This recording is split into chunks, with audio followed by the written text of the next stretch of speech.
दर्पण सूत्र क्या करता है, क्या बोलता है, 1/v प्लस 1/u is equal to 1/f, where v is image distance, u is object distance and f is focal length.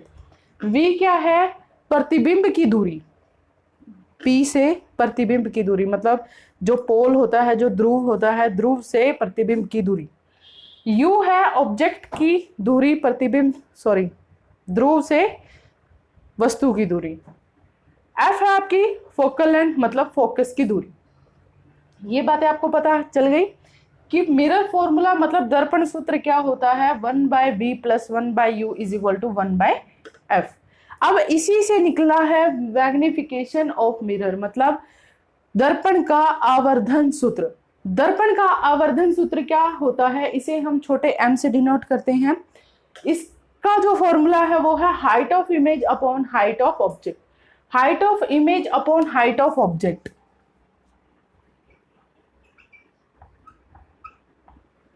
मतलब इमेज की लंबाई, प्रतिबिंब की लंबाई बटे वस्तु की लंबाई। जहां पर h1 है आपका प्रतिबिंब की लंबाई, h0 है आपका ऑब्जेक्ट की लंबाई, ऑब्जेक्ट की हाइट मतलब वस्तु की हाइट। इसे हम v/u भी लिख सकते हैं। v आपको अभी बताया था मैंने क्या होता है, v क्या होता है, इमेज की दूरी, प्रतिबिंब की दूरी, और u क्या होता है आपके पास वस्तु की दूरी।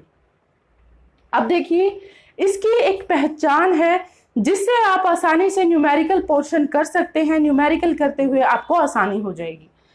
अगर m नेगेटिव है, अगर m की वैल्यू नेगेटिव है तो आपकी जो इमेज है वो रियल आएगी। इससे आप ऑप्शनल क्वेश्चंस बहुत आसानी से कर सकते हो। अगर m की वैल्यू नेगेटिव है तो आपकी जो इमेज है वो क्या है, रियल है। अगर आपके m की वैल्यू पॉजिटिव है तो आपका जो इमेज है वो वर्चुअल है। वर्चुअल का मतलब आभासी है, ठीक है। अगर m माइनस का आए ना तो इसका मतलब जो उसका प्रतिबिंब बना है वो वास्तविक बना है। अगर m धनात्मक आता है, प्लस का आता है, तो जो उसका प्रतिबिंब है वो है आपका काल्पनिक। उसके बाद अगर दोनों लंबाई बराबर हैं और मैग्निफिकेशन 1 आता है तो इसका मतलब वस्तु की लंबाई और उसके प्रतिबिंब की लंबाई बिल्कुल सेम है। अगर आपके पास m लेस देन 1 है, 1 से छोटा है, तो वस्तु का आकार प्रतिबिंब का आकार छोटा हो जाएगा। अगर m 1 से छोटा है तो प्रतिबिंब का आकार 1 छोटा हो जाएगा। अगर m 1 से बड़ा आ जाता है तो प्रतिबिंब का आकार बड़ा हो जाता है।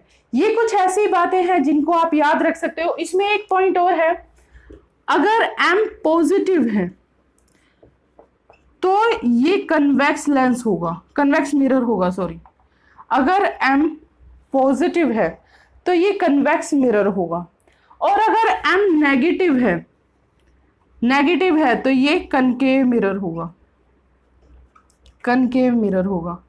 मतलब अगर m माइनस का है तो अवतल दर्पण होगा, अगर m प्लस का है तो उत्तल दर्पण होगा।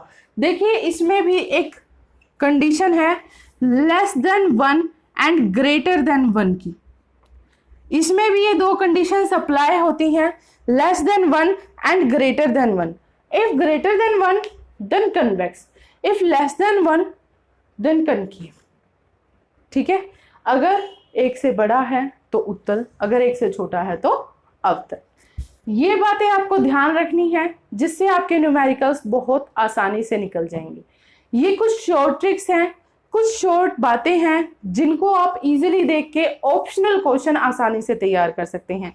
चाहे आप आईआईटी की तैयारी करते हैं, नीट की तैयारी करते हैं, या किसी और साइंस के रिलेटेड कुछ भी तैयार कर रहे हैं, कोई कॉम्पिटिटिव तैयार कर रहे हैं, या कोई 10th के सीबीएसई के लिए तैयार कर रहे हैं, कुछ भी तैयार कर रहे हैं, उसके अंदर ये बातें आपके लिए बहुत ज़्यादा ज़रूरी है। तो चलिए अब हम करते हैं इसका एक न्यूमेरिकल जिससे आपको एक क्वेश्चन और अच्छे से समझ आ जाएगा। अब एक न्यूमेरिकल लेते हैं जिससे आपको अच्छे